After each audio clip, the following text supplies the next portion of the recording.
అందరికీ జైభీమ్. నేను Rajesh Mahasena. Welcome to Mahasena media. Jaganmohan రెడ్డికి అందరికన్నా ఎక్కువ నిద్ర లేకుండా చేసిన వాళ్ళు ఎవరైనా ఉన్నారంటే వైఎస్ షర్మిల గారు అండి. ఎందుకంటే ఈయన ఢిల్లీ వెళ్తున్నాడు కదా, ఎవరినో చంపుకున్నారు. రషీదు, జిలానీ ఇద్దరు వ్యక్తులు, వాళ్ళకున్న పాత కష్టాల కారణంగా జరిగిన మర్డర్ అది. ఆ మర్డర్ కోసం మా వాడు ఢిల్లీ వెళ్ళిపోతున్నాడు. మా జగన్ బ్రో ఢిల్లీ వెళ్ళిపోయి ఇప్పుడు ఢిల్లీలో ధర్నా చేస్తాడట. వాళ్ళ చెల్లి అడుగుతుంది, సొంత చెల్లి, అని అలాగే వెళ్తున్నాం కదా ఢిల్లీ పని దారి ఖర్చులు అన్నీ మిగులుతాయి, అక్కడికి వెళ్ళి బాబాయ్ హత్య గురించి కూడా చేయరా? బాబాయ్ హత్య కూడా ఎవరు చేశారు? ఇమీడియట్గా చేసిన అరెస్ట్ చేయని ఆ బాబాయ్ హత్య గురించి కూడా మన ఇంట్లో కూడా కదరా బాబాయ్.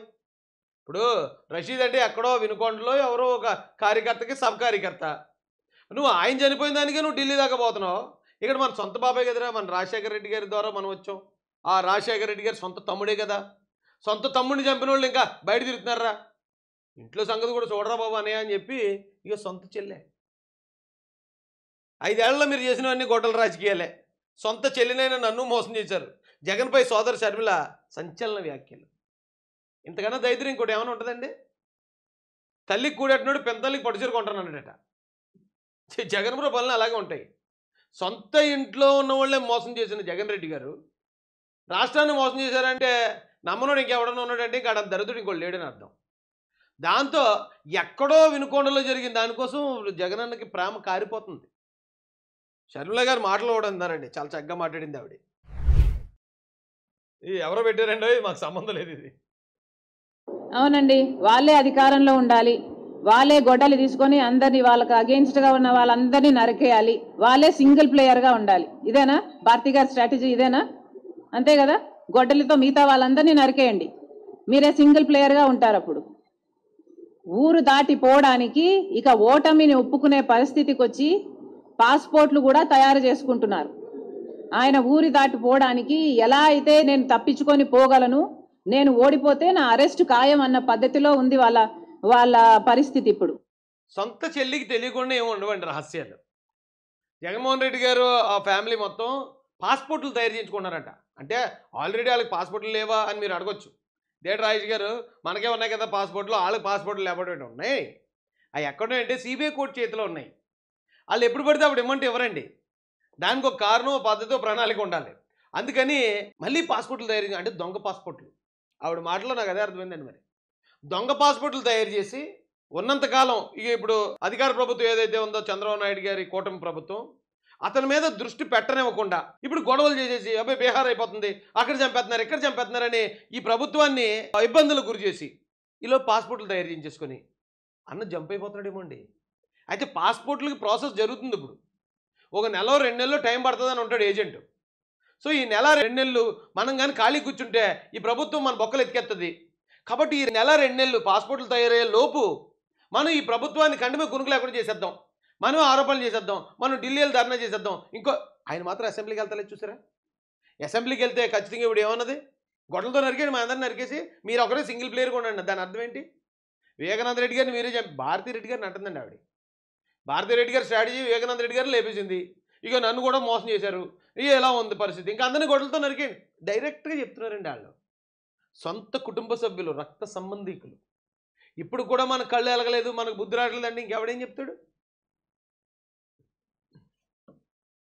జగన్మోహన్ రెడ్డి గారికి ఒక పిచ్చి పట్టినట్టే నాకు ఆయన మెంటల్ కండిషన్ మీద నాకు జెన్యున్ గా కన్సర్న్ ఉంది. ఒక చెల్లెలిగా I want his mental health to be fine and sound.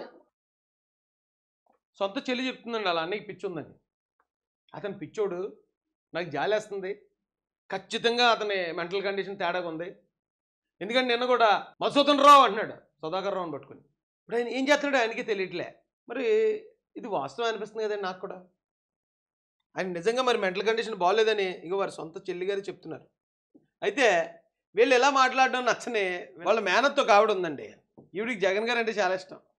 కానీ ఈవిడిని బండ బూతులు ఇట్టారు ఎలక్షన్ ముందు. చర్చిల్లోకి దూరి నేను యేసుప్రభు వాక్యం చెప్తానండి, నేను యేసుప్రభు గురించి సాక్ష్యం చెప్తానండి అనుకుంటూ చర్చిల్లోకి వెళ్ళి జగన్మోహన్ రెడ్డి గారు మన మతస్థుడు, మన యేసుప్రభు బిడ్డ, మన బిడ్డకి మీరు అందరూ అండగా ఉండండి అని ఆ అమాయకమైన క్రైస్తవులను మోసం చేయాలని చూసిందండి ఈవిడ. అంటే గొర్రెల మందలో ప్రవేశించిన తోడేళ్ళలాగా. నేను కూడా 2-3 సార్లు గట్టికిచ్చాను ఈవిడికి. చాలామంది పాస్టర్లు కూడా నిజమన్నా మీరు చెప్పిన తర్వాత మాకు అర్థమైంది, ఆవిడేమో సాక్ష్యం చెప్తానని మా చర్చిలోకి వచ్చి ఇక్కడికి వచ్చి రాజకీయాలు మాట్లాడడం మొదలుపెట్టింది. మన క్రిస్టియన్ అంటాం మొదలెట్టింది. మాకే చాలా ఇబ్బందిగా అనిపించిందని చెప్పి చాలామంది ఈవిడ పిలిచిన పాస్టర్లు కూడా రియలైజ్ అయ్యారు. నాకు కాల్ చేసి చెప్పారు వాళ్ళందరూ.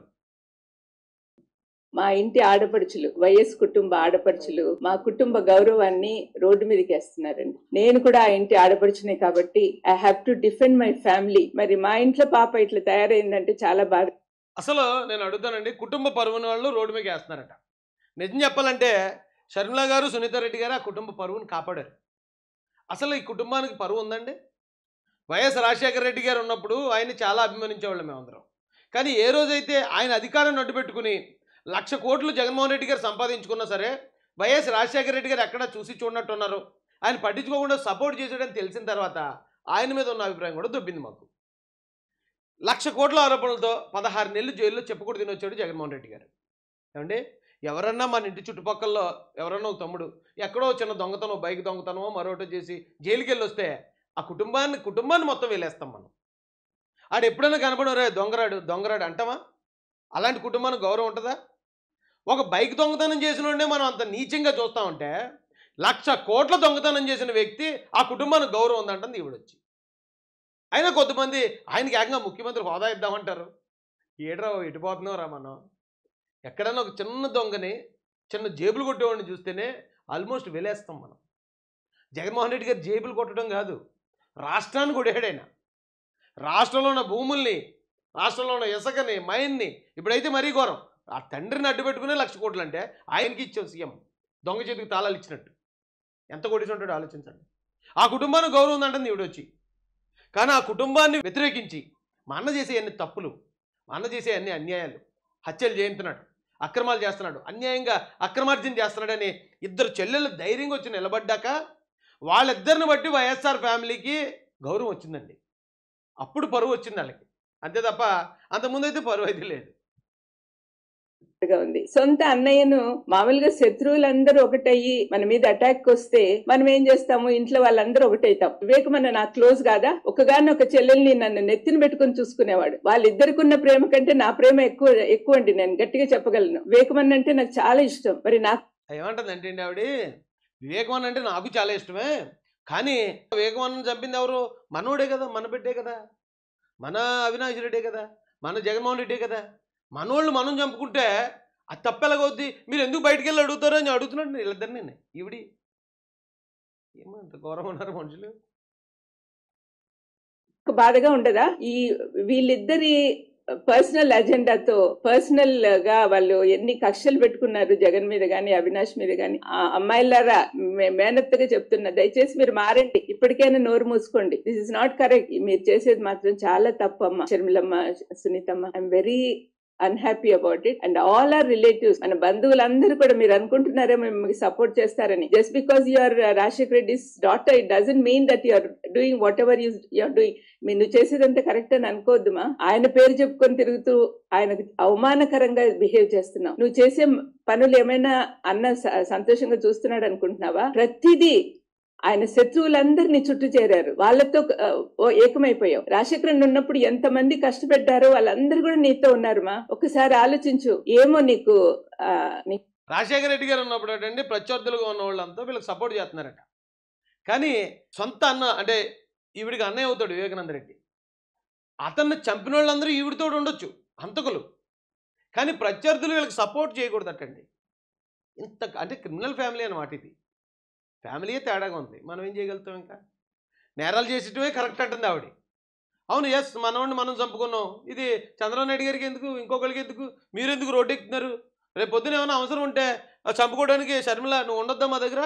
అవసరం అయితే నేను చంపుకుంటాం, నేను చంపుకుని దాంతో మేము వెళ్తాం ఎలక్షన్కి, లేదా సునీత రెడ్డిని చంపుకుని వెళ్తాం.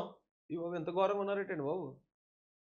ఇదేంత ఇద్దరు కళ్ళు నీ చెవులన్నీ మూసుకుపోయినాయేమో అనిపిస్తా ఉంది. మీ చుట్టూ ఉన్న వాళ్ళందరూ కూడా మిమ్మల్ని నాశనం చేయడానికి ప్రయత్నం చేస్తున్నారు. ఆ ఊబిలోకి పోవద్దండి. శత్రువులందరూ ఏకమైనారు, జాగ్రత్త. వాళ్ళు బయటకు వచ్చారు కాబట్టి వాళ్ళు ప్రాణాలతో ఉన్నారు.